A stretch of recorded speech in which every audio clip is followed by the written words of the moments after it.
fellow travelers, and welcome to another episode of the Verta Stars Podcast 5th season. Be sure to like and subscribe. Enjoy this amazing episode because Susan and Tilly Bridges boards the mothership to discuss Star Trek Voyager Homecoming from IDW Publishing. Now come aboard as we're traversing the stars. Hi, Susan and Tilly. Thank you for coming to the Verta Stars Podcast. Thanks for having us. It's really my pleasure. So I always start all the question of inspiration. So what inspired your love for comics and who are your earliest influences? Oh gosh, earliest influences. I think for me, it was all about the entire crew working on the Superman comics in the 90s. I was so into those, the Triangle Number heyday, Dan Jurgens and Brett Breeding and John Bogdanove and Louise Simonson, all those folks. It was just, that's where my love of comics really began, was with those. And really, it was Tilly who introduced me to comics, really, and then Did I? kind of, yeah, Okay, because I don't remember. yeah, and then I took a class on the history of comic book art in college, which I didn't expect there to be a class like that. Yeah, that was really cool. Yeah. So like I got to see like the earliest comics, like Crazy Cat, but then also we just went through a lot of, classics and Sandman and all kinds of different things, and it kind of went from there, I guess. Yeah. So was Tilly able to help you with your homework now that she was the old school comic book fan? Yeah, exactly. That's fantastic. I love that there was a class on the history of comic book art. I feel like that's something that to me is a phenomenon of the last like 20 or so years. Or do you think it's been longer than that? That comics have that level of respect where in academia they're actually studying it. Yeah, I think Maybe around the 90s in the comic boom, people started taking it more seriously. Yeah, Like it could have I'd some say of it the in the 80s. late 90s, I feel like, and you were getting into Frank Miller and all that stuff. But it was when people, for a long time treated it as a kid's medium. Only for kids, And right? I feel like there was a big backlash to make them super adults and then kind of pulled back. Like, Yeah. so there was this big swing. Like, Sure. so there were these big adult kind of swings, and I think that was kind of where I started off. But then we like to write stuff that's fun and lighter, maybe, not quite so grim. So yeah, I think it's been a big evolution in comics over the past decades. I just remembered that I gave a presentation in a college class one time about how comics were not just for kids. And so I had showed them examples from some of the 90s Superman comics back then that first grabbed me. And I was like, look at this story and what it is saying. It's like kids could enjoy this, but this isn't like targeted towards them. This is like a story for adults, and you could enjoy that too. And I feel like there was a long time people didn't take it seriously as a medium. So I'm really glad that changed. Although now it seems to have maybe gone too far the other way. I don't know. Like kids' books are really popular, but there's like I think this. there's more of a diversity of book now. That's true. For sure. Yeah. So that's kind of cool. Yeah. Because now you've got your YA and your rom-com and your fun stuff and your grim stuff, and we got a little bit of something for everyone. There's stuff for everyone. There's stuff for everybody. Well, Comics. I think it's funny that in the 90s that would be like mind blowing. Comics are just not made only for kids. Nowadays, it's just like an assumption that I think most comic fans are 18 and up at this point. Yeah, well, I think also it helps now that we have this giant comic book movie boom, whereas before we didn't have that. It was really rare to have like a comic book movie, back before the MCU sort of started. So I think that's done a lot to normalize it for the general public, I think. Yeah, and it brings even more people back around to the comics. Check them out, That's the hope. That is the hope. Yeah. Well, I think it's very cool. You guys are down the writers of Star Trek Voyager Homecoming, and I can tell by, I believe that's a Captain Picard pillow in the background. Am I calling that? It is. Yes, that is Captain Picard. You guys have probably been Star Trek fans for a while. It's going to be I'm just going to throw that out there as a probable guess because seeing the pillow, or are you guys recent converts to the world of Star Trek? Oh, I've been a Star Trek fan pretty much my whole life, and I think you have too. Like I first caught it. It was like, I would see the occasional episode of the original series, and I was always intrigued, but I wasn't like super, super into it. But then when Next Gen hit, that's really what grabs me, and it never let go, and I love it all now. And so yeah, I just sunk right into it, and I loved it. It's my favorite thing. Well, yeah, we also met writing Star Trek fan fiction. We did. Very We are the cool. biggest nerds. Yes. Yeah, and last year we had a sort of wedding vow renewal, and it was all Star Trek themed. And we made Star Trek centerpieces, and we had Star Trek vows and Star Trek guest book, and so yeah, we're all in on the Trek. Well, I was gonna say the fan fiction is the next level nerdum. So good job. Congratulations on that. That's like that gets you there. Like I said, as the writer for Star Trek Voyager Homecoming, as people who are diehard Treks, there's a lot of, in my opinion, maybe I'm wrong, but I feel like this would be a lot of pressure in writing basically a continuation of the Voyager series. Because obviously we have Picard, so that series is out there and they've had that follow up. But people have been talking about a resurgence for Voyager now for a little while now since Picard has come out. Is there a lot of pressure in now continuing the story of the Voyager crew?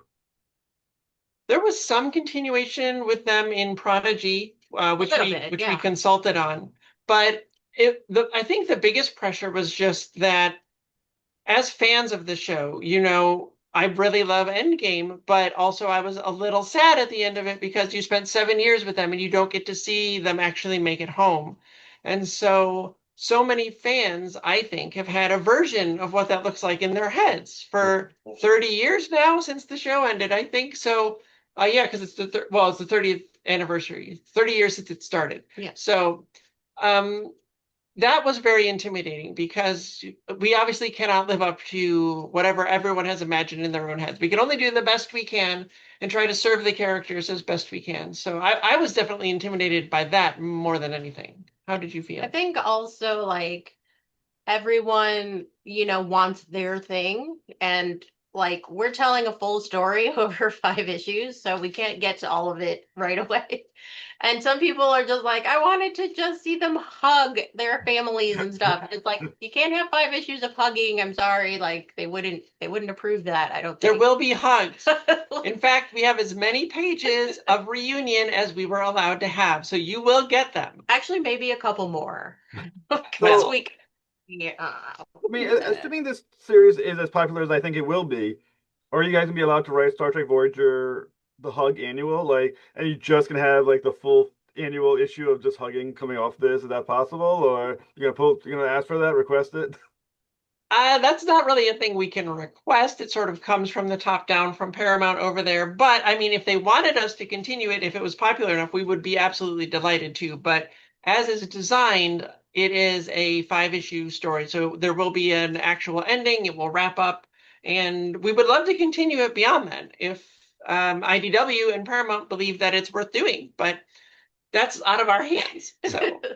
Well, the interesting thing about Star Trek, and I mean, I've been a Star Trek fan for a while, and I must admit, I am a newly rebirthed Star Trek fan after the new Star Trek came out. Because I was a little while where I was kind of like faded away from it, but when the new Star Trek came, like Discovery and Strange New Worlds, I jumped back in full force. And when I was preparing for the interview, I looked up some stuff from Star Trek, and if I saw it correctly, there are over 850 novels of Star Trek and over 1,000 comic books of Star Trek. Now, when you're Wow. writing a comic book for Star Trek, that's a lot of canon to worry about. Is that something you worry about? Is it something sort of like I remember there's a meme with a lot of anyone basically saying just enjoy the ride, don't worry, get sucked down to canon. Where do you guys fall in the canon versus just enjoy the ride?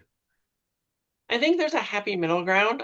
I also think that like most of the novels and comics that predate like maybe 5 years ago don't really apply in terms of like comic and book canon anymore. They sort of reset things.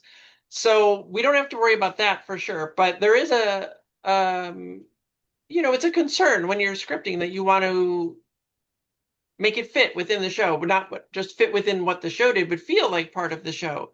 And that was something we worked really hard to do. But I feel like some fans can get a little over hung up on continuity.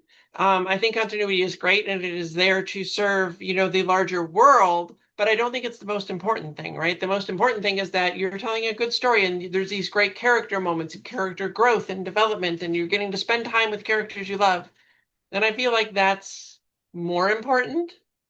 I mean, not that continuity isn't important, but I do think continuity is important, and we try very hard to keep to continuity. And also all of our books are reviewed by someone whose entire job is to keep the continuity straight. So if we miss something, he's going to probably catch it. Yeah. But And that's also, great because, well, like even if you're just counting the shows and movies as canon, that's over 900 hours now. And that's too much for any one person, right, to keep track of. So there's there's the team of us, and then there's the one person whose job is dedicated to that. And he goes over everything and he's like, oh, we can't use this character because at this exact time in the timeline in the universe, they're already over here. So that was very helpful. IDW is keeping their own continuity, which I think is good. Yes. And but we did not read any of the books before delving into this project. We found out later that there are other books called Homecoming for Voyager, and we were not aware of that. No. And we also didn't title this miniseries. So that was not our call. There are plenty of people out there who think that these are adaptations of the books, and they are not. No. We have no idea what they're about. We have never read them. We do not know. And the other thing that I imagine is challenging from running a Star Trek Voyager comic book is that you're writing for these individual characters, but these characters have television show who acted out, right, by actors who have their own, of a particular voice, cadence, things of that nature, and you're trying to replicate that in a comic book form. How do you make sure that the voices of the characters feel like the characters that we're hearing when we watch the show? I wish I had a better answer for you other than they all live in my head. And it's like when we're writing them, we've seen all of Star Trek so many times, all of the shows, including Voyager. And so I feel like we have this really intimate knowledge of the characters on each of them and how they speak, how they act. And so the easiest thing I think about the whole process was getting each of their voices right, because it wasn't even a thing for me anyway that I had to struggle with. It just came so naturally because we've seen the show over and over again so many times. The hard thing is that you're making a comic, and so they can only say about 20% of the lines they might be able to say in an episode. So yeah, because the dialogue takes up physical space on the page. So much space. And there were so many doctor lines we had to cut, so many, because it's just he's verbose. He talks a lot, and we love that about him. A lot, and yeah, they cannot talk a lot. So not as much. Yeah, that was the heartbreaking part of writing them. Yeah, if you read the comic, just know that every time the Doctor spoke, his original line was probably like twice as long. We had to cut it all back every time because there just wasn't that room. Wow, so many cool jokes. Yeah. Well, there's also I'm trying to remember. I'm going to feel bad that I'm going to not forget the name, but I think it was a year and a half ago. I got to interview the person who's kind of in charge of the tech jargon in Star Trek shows. They who like the science expert for Star Trek. It was fun. But it kind of clued me in on the difficulty of doing all the tech jargon for Star Trek as well, which not only is it tech jargon for things that sound smart for those things that kind of do already we know kind of exist, but it has to sound, but also you have to create fake tech jargon for things we haven't even imagined yet. How complicated is that, and where does that draw from?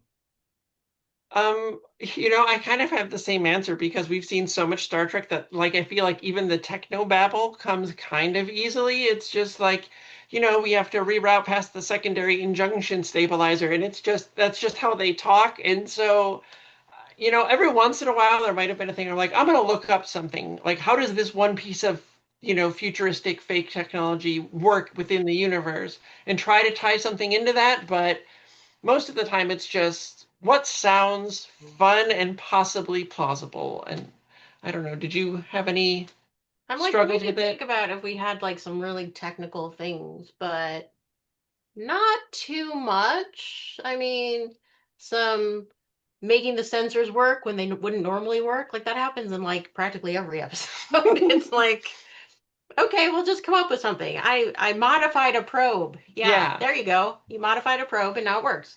That's it. There you go. Well, easy. I had the good pleasure of reading the first two issues of Star Trek Voyager Homecoming that are out right now, both issues. And the main antagonist of the series is species 8472, as we know from Voyager. So what made species, going back to species 8472 from the series, the ideal villains for the story that you're telling, and why is that maybe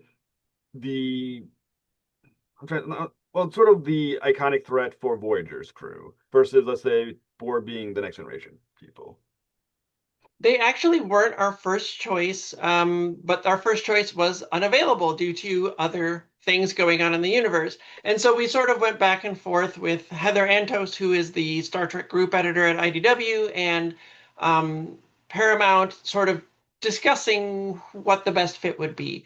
And I really love that we settled on Species 8472 because we wanted something that was like iconically Voyager, and they never appeared in any other series. And what was thrilling is that so little was actually ever revealed about them on the show. They were only in 3 episodes, I think, and you don't learn a whole lot about them.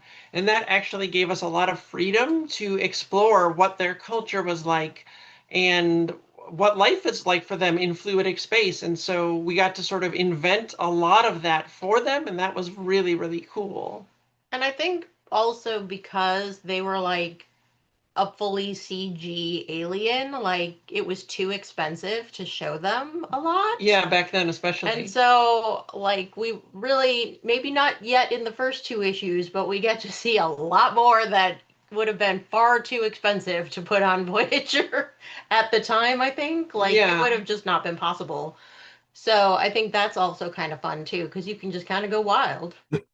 So, I mean, the also idea of fluidic space. I mean, how do you define fluidic space for the purpose? Because the comic book does take place there.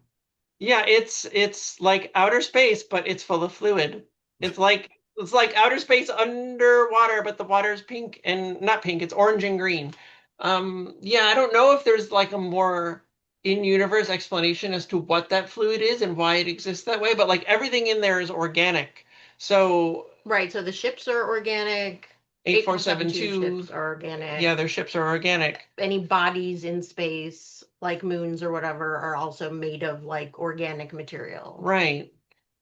So yeah, that was also weird and fun to explore, but as to what the actual fluid is, I could not tell you. We don't know. Well, I think one thing that's kind of fascinating to me, I really liked, I think one of my favorite parts of the series is the beginning of issue 2. Because Species 8472 basically suggests that the hostility between them is the fault of Janeway and her crew. They're accused of being irresponsible and callous in their interactions with Species 8472, ignoring uh, the rules of first contact, a few of some other rules that they broke, including connecting with the Borg and fighting them with the Borg. Um, does Species 8472 have a valid point? I mean, I think so to some degree. Like maybe not as far as you will see things go, but when we were like we rewatched those episodes with Species 8472 to sort of get them fresh in our minds again before writing this. And that is all completely valid. Like Janeway doesn't ever do any kind of first contact stuff with them. She never even learns what their species name is. And so I think maybe there were some mistakes made on her part, which is not to say like the episodes were bad. Like this is a character who made a mistake, but she did it because she felt it was what her crew's best chance of survival was. And that's always her primary thing, is keeping her crew alive and getting them home.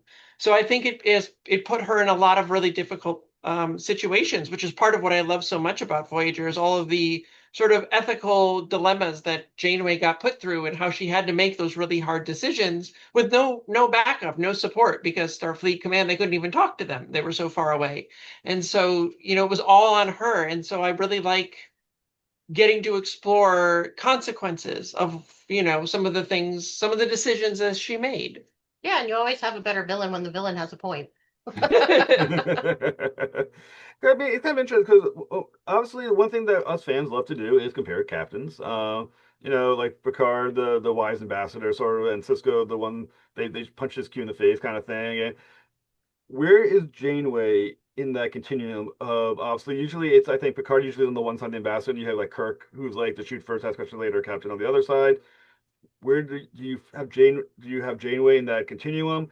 And how much of the show is sort of about a somewhat level the decision she makes? Because once the whole premise of the show is this choice that she has made that kind of screws her crew over on some level, and many choices after has those impacts. So kind of break down your opinion on where Janeway in this series. You go first. I've In been terms going of first all the captain? time. I'm thinking she's kind of like halfway between Kirk and Picard, I feel like. Like, she definitely will have those hard decisions and hard choices, but she'll also, grab a phaser. you know, she's not she's not going to just lay down and take anything. She's going to fight back no matter what is actually required. She'll be first in line, which is very Kirkish, I would say.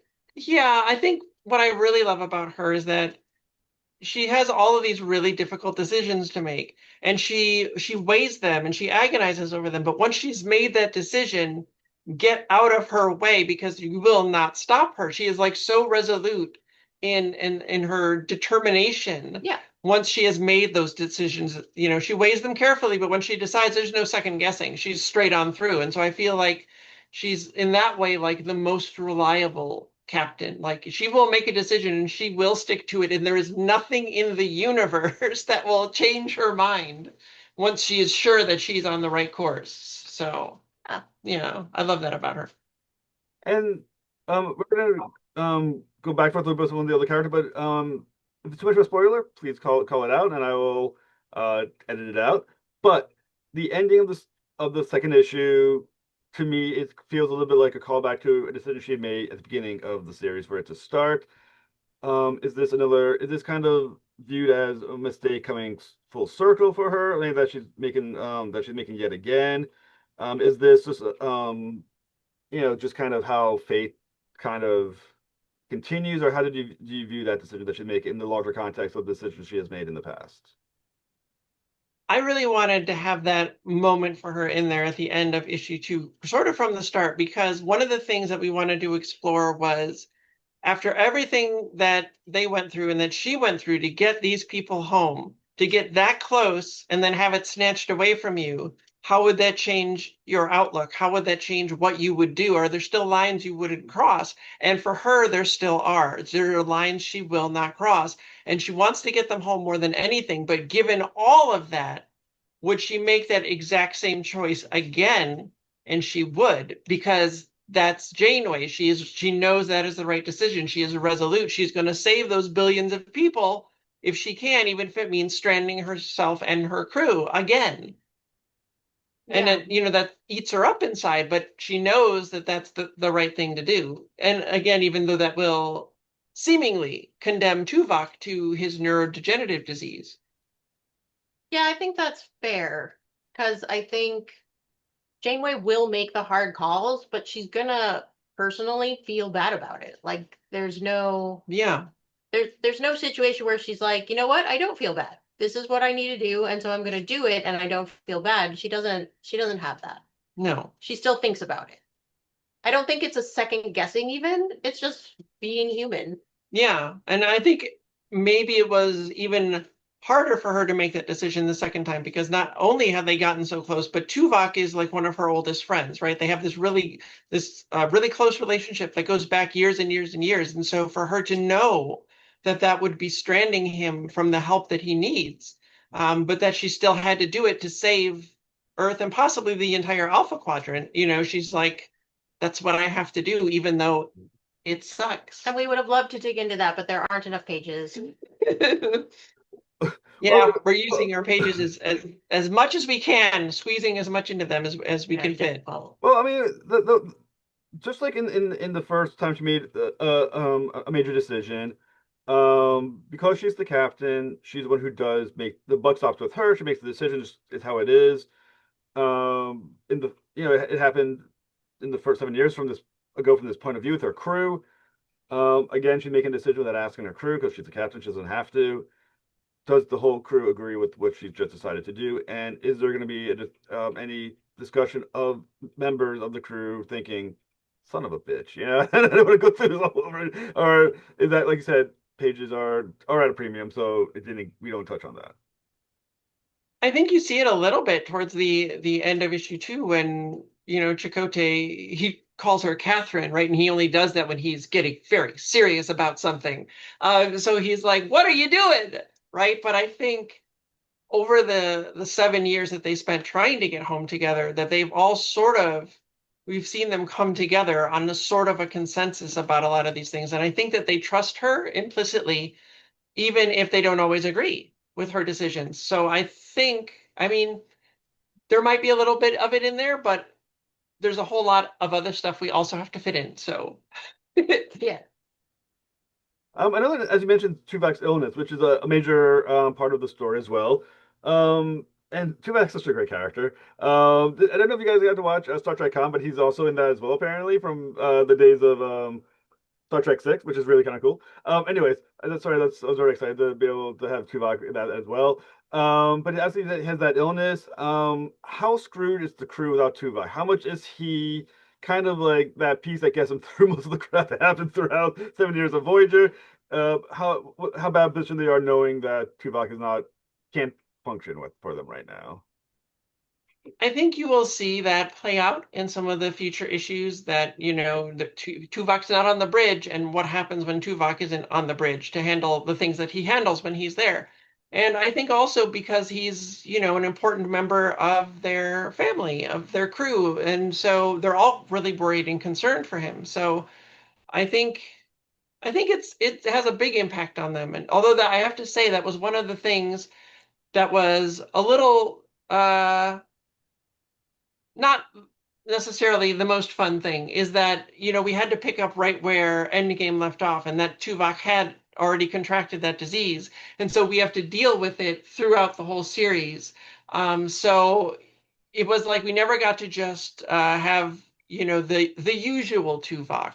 It's this Tuvok dealing with a very difficult thing for him. His mind, he can't trust himself and it's wandering and it's going and he doesn't know what's real, what's going on anymore. So yeah, it was a little hard, I think, to not be able to write the good old Tuvok that we all know and love.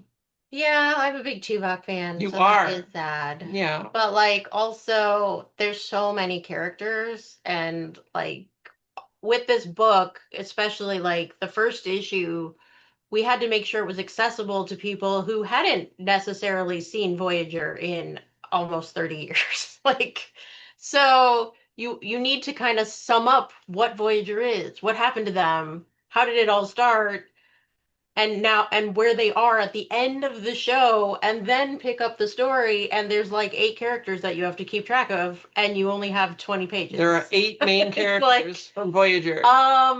Yeah. And there's only 20 pages per issue, which so that is rough. It is. It's trying to get them all to have their moments to shine and good character bits for them. So in some ways, having Tuvok out of commission a little bit helpful. In that way. Or Tuvok. Well, Tuvok. Well, as far as Tuvok goes, obviously there's a suggestion that part of the worsening of his disease suddenly is due to telepathy of species 8472. It's if you said it, I missed it. But is that intentional on species 8472, or is that just a happy accident for them that Tuvok is out of the picture because of their presence? Yeah, it's sort of an incidental thing just because they only communicate telepathically. And so they're all really strong telepaths. And you are in fluidic space, which is nothing but an entire race of really strong telepaths that you are immersed in the middle of. And Vulcans are telepathic to a degree. And so we use that to sort of push his disease further along the track to heighten the tension. And right, because we don't know very much about 8472. We have no idea how their telepathy might in fact affect Vulcans. Right. And being in close proximity to them and being ill at the same time, it seemed like it kind of, this was a no-brainer. Yeah, well, especially when he wasn't just ill, but it is neurodegenerative. It's all centered in his brain, and with the telepathy and everything, we felt those pieces just sort of fell together. Yeah, it did. It felt really natural. Yeah, but it was not intentional on their part. That's just a incidental thing from being around them in close proximity to them for a long time. Well, I'm not sure how much you can answer this question, but I'm going to ask it anyway because I can. So one part, so obviously Tuvok, because of his disease, is speaking, for lack of a better word, gibberish, right? Sure. Is there an underlying logic to the gibberish that's coming out that we just don't understand yet, or is it just gibberish because he has this disease? There's not like a secret hidden code in it. It's what's going through his mind as he tries to logic his way through what he's experiencing. So you'll see a lot of times where he gets close to what he wants to say, but the wrong word comes out, but it might start with the same letter or the same sound. He's trying to sort of push his way through. But I mean, they show him in the future with this disease in Endgame, and there's a lot of sort of nonsense in there as he's trying, he's fully succumbed to it at that point. So yeah, there's no secret hidden codes or anything. It's just him trying to logic his way through what's going on in his head. And I think another interesting thing you guys are doing is with Seven, because in issue 2, she's basically protecting Tuvok, and she's also protecting the Pirates and Taurus's baby, which is very unborg, Yes. very unborg-like. And species 8472 very much don't like Borg, as well, and finds them as evil, hostile things. Is Seven representative of what species 8472 may not understand about the ability for these individuals to change, adapt, become better? Or are they missing that point? Is she a representative of that? How does that function in the larger picture? I don't want to say too much about it because there will be a lot more about that coming up in the next 3 issues. So you will find out more about that there. But I think one of the fun things about leaving Seven in charge of Tuvok, and especially Moral, the baby, is I love pairings that you don't get to see very often because they let you see a new side of the character. And so, Seven is exasperated with this baby who does not listen because it can't listen and it does not do what she wants it to do. But she's also like coming at it from a kind of a softer place. With Tuvok, she understands what he's going through and how lonely he feels and that he's longing for his children. And so I think you get this nice little moment with her that sort of shows more of her humanity. And one of the really great things we got to do in this was move Seven along the path toward where you see her in Picard. So there's a lot more with her coming up in the next 3 issues. I don't want to give too much away, but that was one of the best parts about it, I think. I also think that 8472 just left Seven behind because they just hate the Borg so much, and so that leads them to underestimate leaving her behind. Right. And I think that's really fun too. Yeah, it is. Now, as the writers continuing the Voyager series, how tempting is it to promote Ensign Kim finally? Like, do you feel like on the last page of your series, just feel like, yeah, he's being promoted. I don't care. I can do it. It was the first question we asked when we got this job. We said, "Can we promote Harry?" And the answer was no. We cannot promote Harry because somewhere else he had appeared after this chronologically in the Star Trek timeline, and he was still an ensign then. So this is one of the ways continuity came back to bite us in the butt, is that because of that, he had to remain an ensign. But we did ask. We tried, Harry. We tried. I feel so bad for this guy. This guy just will never. It's honestly, as the resident writers of these characters, is Janeway just fucking with this guy at this point? I mean, is she just knowingly screwing with him? I wish I knew what the in-universe reason was for it. Of course, I don't even know what the outside of the universe reason for it was. I'm pretty sure I know the reason. All right. So, obviously, we're not going to get to see Kim get promoted. Poor guy. So what can we look forward to in upcoming issues of Star Trek Voyager Homecoming? There's a lot of surprises still to come around species 8472 and what they're actually doing, where they're going, where they were taking Voyager. And especially also, I think you're going to learn at the end, you're going to get those reunions that everyone's been waiting for. You will get them. They are there.